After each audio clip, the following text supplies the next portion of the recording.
suara anak perempuan, tapi kok aneh. Karena suaranya itu kedengeran dari atas pohon beringin. Refleks Gio nengok ke belakang tuh kan. Set.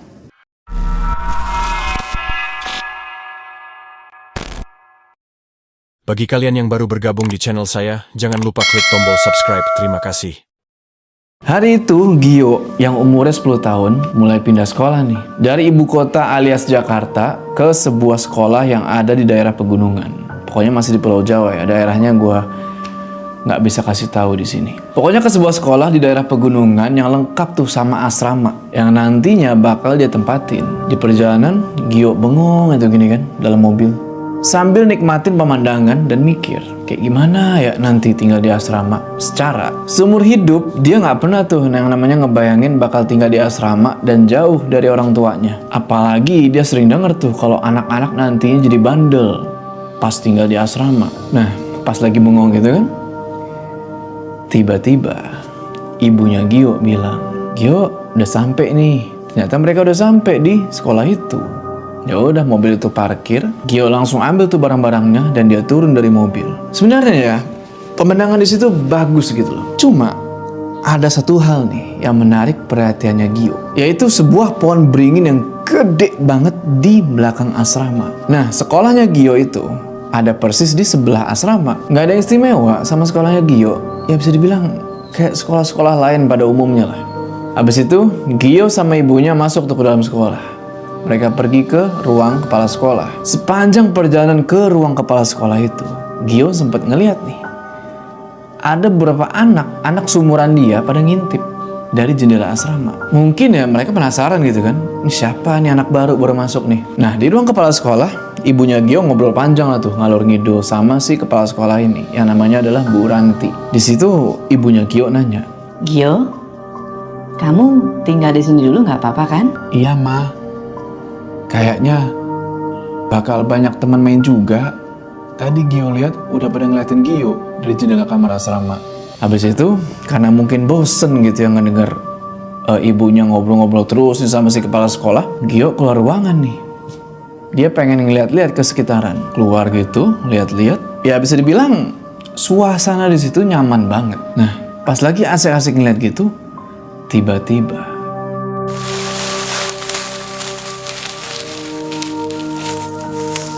Gio ngedenger nih, kayak ada suara benda diseret di atas rumput. Dan di saat yang bersamaan, dia ngeliat ada anak kecil lari menuju ke bangunan tua di dekat pohon beringin. Karena penasaran, Gio ikutin anak kecil itu.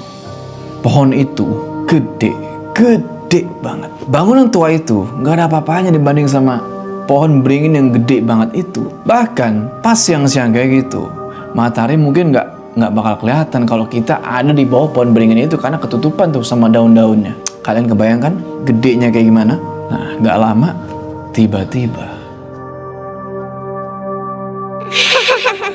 kedengaran lagi suara anak kecil yang lari dari bangunan tua itu ke arah pohon beringin. Gio jalan tuh ngikutin sumber suara itu dan nggak terasa dia udah tepat di bawah pohon beringin gede itu.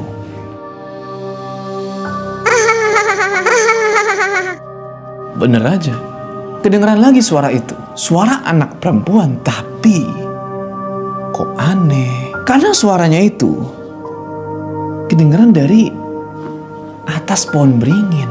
Gak beres nih kan.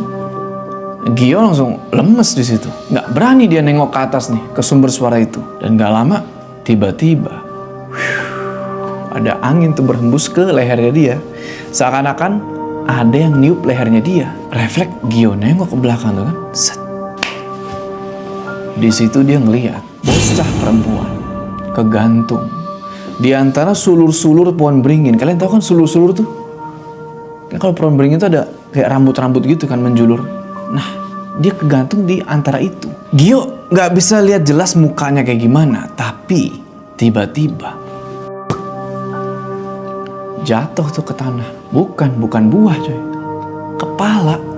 Kepala si bocah itu makin lemes lah Gio di situ kan. Dia jatuh tuh ke rumput kan. Berusaha buat kayak ngejauh dari kepala itu. Tapi ternyata bocah itu nggak diem. Badan yang kegantung di antara sulur-sulur pohon beringin itu mulai gerak-gerak. gerak-gerak terus tuh kan, set sampai itu jatuh dia. Bak! Dan nggak sampai di situ. Dia pegang itu rambut kepalanya yang ada di tanah, terus dia seret itu kepala, seret, sambil jalan ke arah Gio. Gio di situ coba berdiri dan bilang ke sosok itu kan, jangan. Tapi sosok itu malah bilang lewat kepalanya itu, ayo main dari Hong Kong. Lari lagi itu kan, bats! Dia masuk ke bangunan tua itu dan dia ngumpet di dalam, berharap itu bocah setan nggak nemuin dia. Nah, dari dalam bangunan tua itu dia ngedengar suara tuh, srek.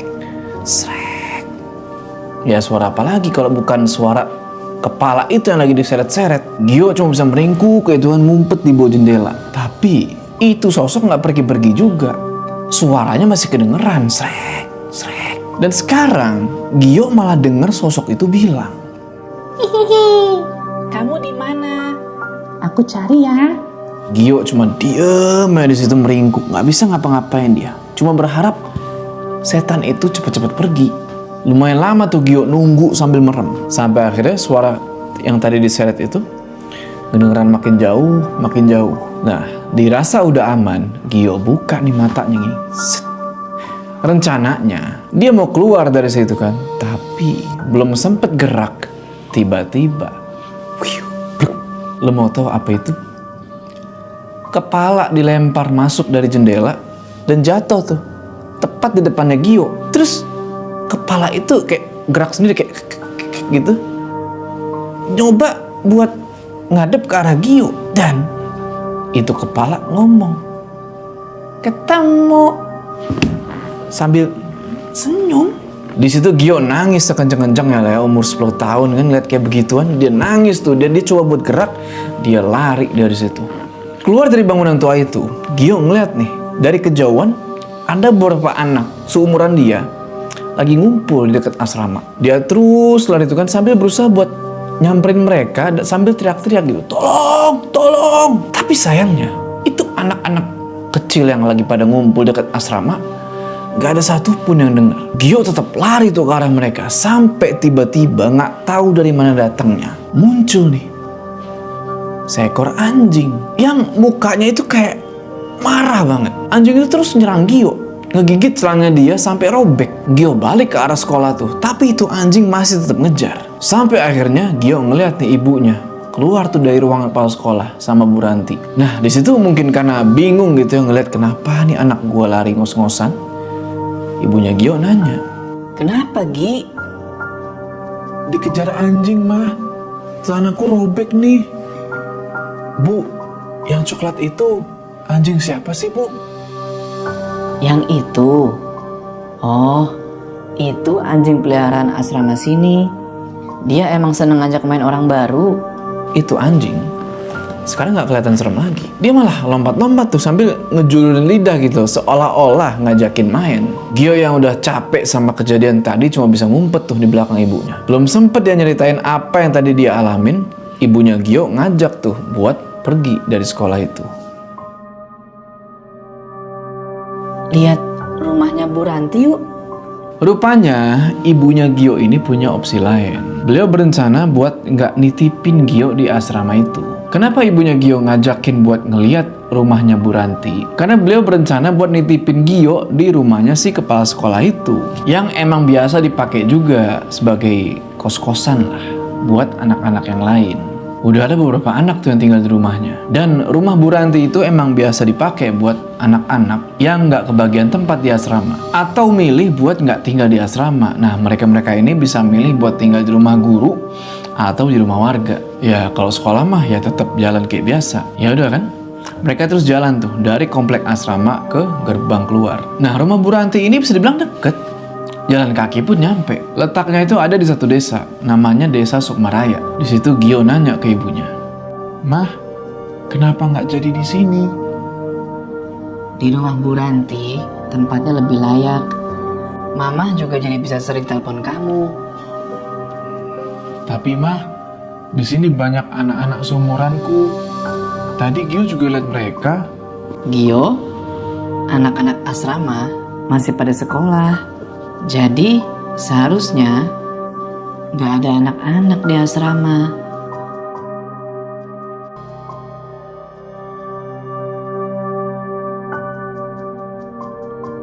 Nggak terasa udah sebulan tuh Gio tinggal di rumahnya Bu Ranti. Seminggu pertama tinggal di situ ya Gio ini bisa dibilang agak cengeng gitu ya nggak? Mungkin dia homesick gitu loh, kangen rumah. Tapi abis itu ya dia udah mulai terbiasa. Suasana di situ lumayan rame karena banyak anak-anak dan hampir semua kegiatan itu dilakuinnya bareng-bareng. Nah jadwal di situ lumayan ketat.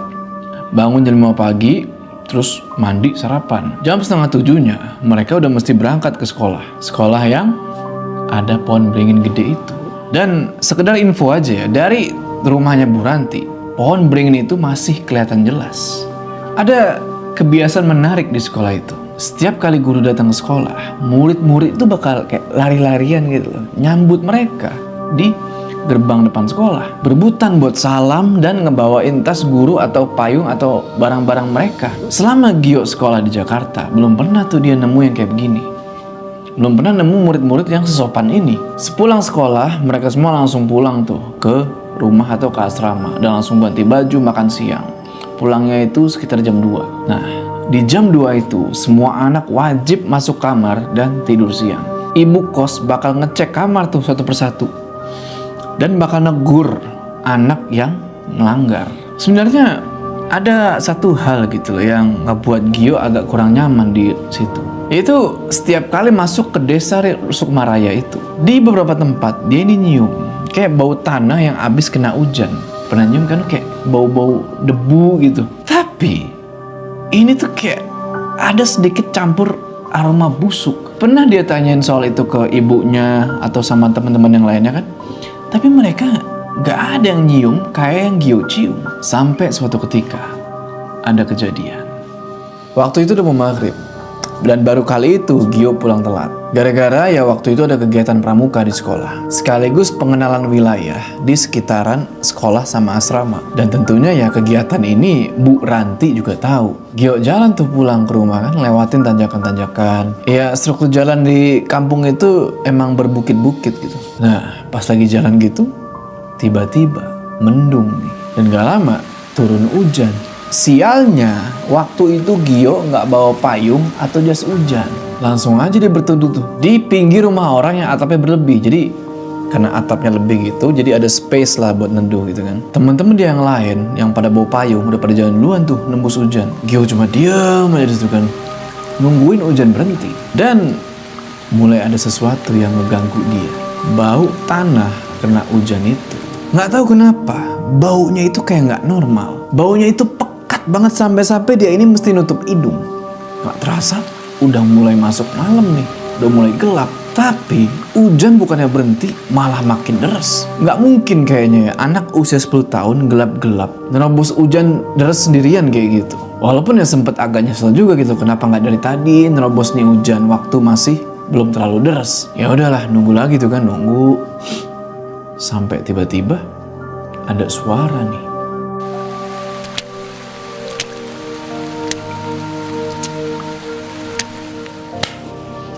Gio langsung keinget sama kejadian waktu itu di pohon beringin. Pas dia pertama kali datang ke situ. Langsung gemeter dia. Makin lama suara langkah itu makin ngedekat. Dan asalnya kayak dari kebun di sebelah rumah tempat Gio ini berteduh. Sontak nengoklah Gio ini kan ke arah sumber suara itu. Dan bener aja, emang ada yang nyamperin dia. Sosok makhluk gede, tinggi. Tingginya itu 2 kali lipat orang dewasa. Dan makhluk itu kelihatan kayak lagi ngunyah sesuatu. Dari mulut yang bertaring itu netesin darah seger kayak tes. Dalam hati Gio bilang, gua harus lari ini. Dan larilah dia tuh kan, nerobos hujan sambil teriak tolong. Dan gak tahu kenapa yang punya rumah ini gak keluar. Mungkin yang punya rumah itu gak ngedenger teriakannya si Gio karena hujan deras atau apa gak tahu lah. Terus tuh Gio larikan sambil teriak tolong. Dan ternyata gara-gara Gio teriak-teriak kayak gitu, itu makhluk malah ngejar dia. Lari teruslah dia tuh nggak pakai berhenti. Dan gara-gara hujan deras sama situasi panik kayak gitu, dia jadi nggak bisa ngebedain nih mana jalan utama, mana jalan tanah. Karena terus lari tanpa arah.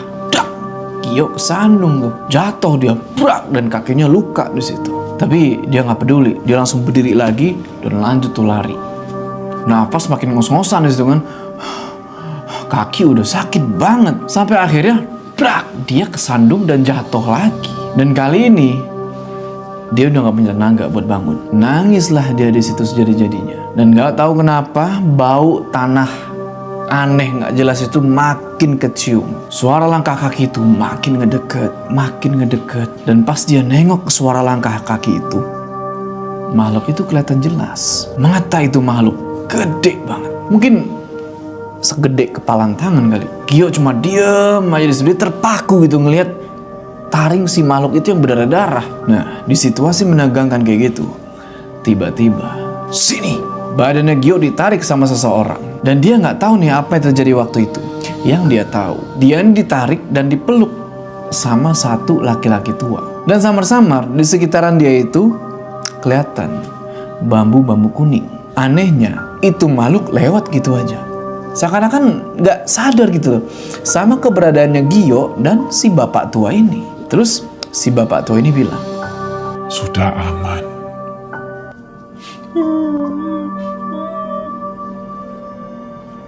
Kalau sudah malam, jangan main hujan-hujanan. Apalagi di sekitar kebun sini. baik pak.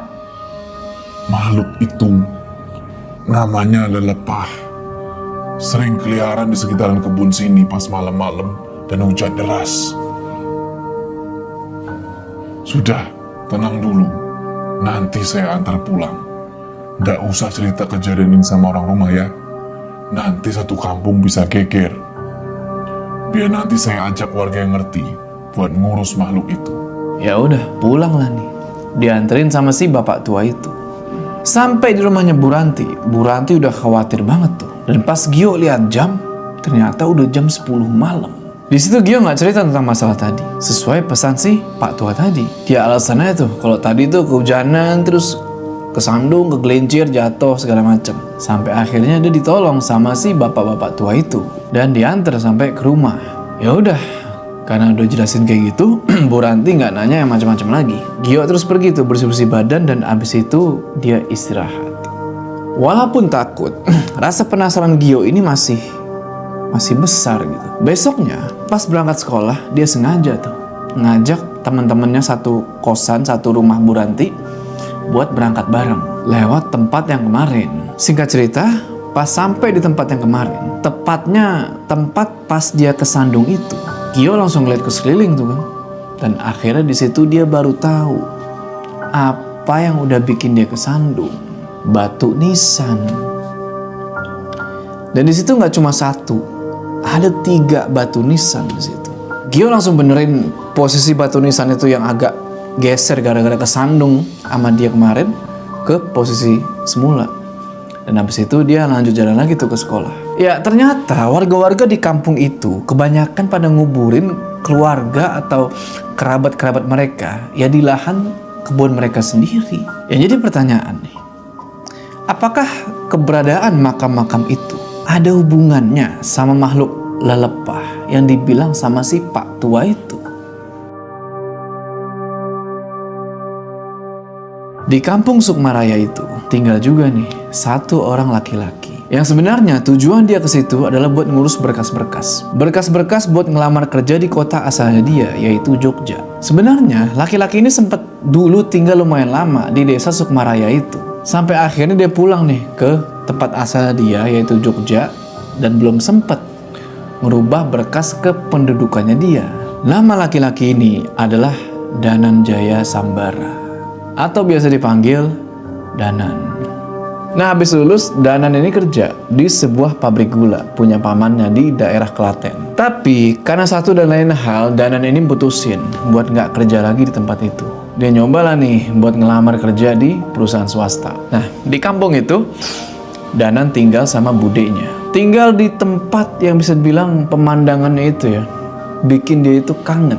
Yaitu sebuah pohon beringin besar yang selalu bisa dilihat dari sudut manapun di kampung itu. Dan pas banget nih, sekarang Danan lagi nyantai tuh kan di teras sambil ngopi, ngerokok, sambil ngeliatin itu pohon beringin gede. Sampai tiba-tiba ada ibu-ibu nih lewat. Dia bilang, Masuk, A. Udah mau maghrib. "Bu, maksudnya iya Bu." Masnya bukan orang sini ya? "Iya Bu, saya dari Jogja. Mas, di kampung ini kalau sudah maghrib langsung masuk ke rumah ya. Jangan keluar-keluar. Habis ada insiden. Iya Bu, sudah dibilangin juga sama Bude. Makasih sudah diingatkan. Mangga, A. Peringatan itu emang udah nyebar ke seluruh kampung. Udah hampir 1 bulan aturan itu dibuat. Pokoknya habis maghrib, warga-warga itu dilarang keluar rumah. Kecuali kalau emang ada keperluan yang mendesak banget. Kalau nggak ada yang mendesak, jangan keluar rumah. Jadi berdasarkan cerita warga, ada satu kejadian yang misterius. Di mana ada seorang anak yang hilang di kampung itu. Dan setelah dicari itu sama warga, akhirnya anak itu ditemuin. Tapi udah di pinggir sumur. Kondisinya udah nggak utuh lagi, kayak abis diserang sama hewan buas. Selain itu, ada juga nih seorang pemuda ngasih kesaksian kalau dia pas lagi jaga malam nih diserang sama satu sosok badannya gede, hitam. Nah, setelah si ibu itu pergi, lanjut lagi kan ngerokok tuh, ngerokok. Nggak lama kemudian datang lagi nih satu warga, namanya Kang Asep. Dia nanya, Punten, Mas Danan sudah siap? "Sudah Kang, sebentar." Nah, malam itu mereka emang udah janjian nih buat ngelakuin yang namanya itu sisir kampung, sama beberapa warga lain juga di situ. Bude Ranti emang sengaja minta bantuan si Danan buat ngebantuin warga situ nyelesain masalah yang bikin desa itu mencekam, yaitu masalah yang tadi. Danan bilang, "Yang ikut berapa orang Kang Asep?" Hari ini cuma kita bertiga, Mas. Begitu saya info Mas Danan mau ngecek ke Imah Leweng, yang lain gak mau ikut. "Ya sudah, nggak apa-apa. Toh, kita cuma ngecek aja. Satu lagi siapa?" Pak Kuswara, itu lagi ngabisin rokok dulu. Pak Kuswara ini adalah salah satu sesepuh lah di desa itu. Dia dipercaya bisa ngatasin hal-hal yang berhubungan sama hal gaib di desa itu. Danan siapalah orang itu kan. "Malam Pak Kus." Malam Mas Danan, sudah persiapan? "Sudah Pak. Semoga tidak ada halangan yang berarti." Ini, coba Mas Danan pegang, nanti balikin ke saya habis dari Imah Leweng. Di situ Pak Kuswara ngasih Danan satu kujang kecil. Danan tahu betul, pas ngelihat kujang itu, ini bukan benda sembarangan. Ini adalah pusaka. Sebenarnya yang Danan khawatirin itu, jangan sampai energi kujang ini bentrok sama energi dari badan dia. Tapi dia tetap terima kujang itu, karena dia yakin kalau Pak Kuswara nitipin kujang itu, pasti ada tujuannya.